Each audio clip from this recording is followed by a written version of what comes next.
pesos in public funds are at stake. To our colleagues from the Department of Public Works and Highways, thank you very much for appearing today. I recall that you promised this committee an initial list of details of ghost projects. We are holding you to that promise until today. Ang nangyari po kasi, ang ipinadala lamang initially rito ay dalawang ghost projects. That was not the intention. That was not the commitment made during the last hearing. That is why I have to text Secretary Bunoan and remind him that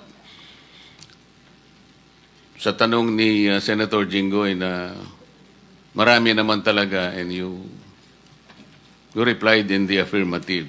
So sabi ko, meron po kasi kaming information that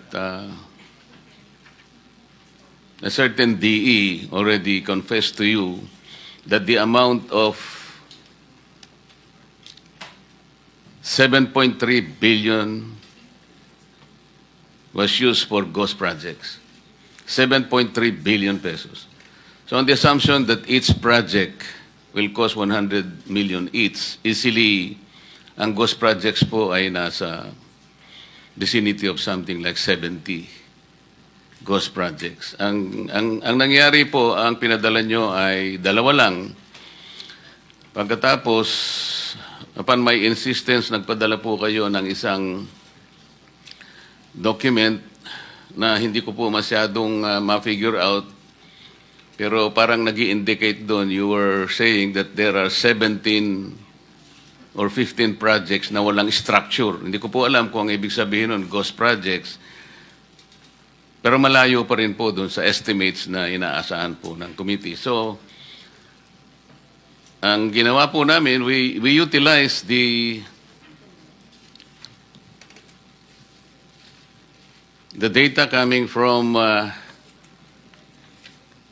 the President's website.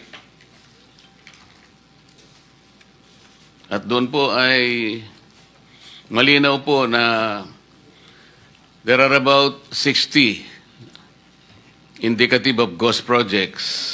At ang iba po naman ay nakonfirma doon po sa report ni Senator Ping nung siya po ay nag-deliver ng privilege speech.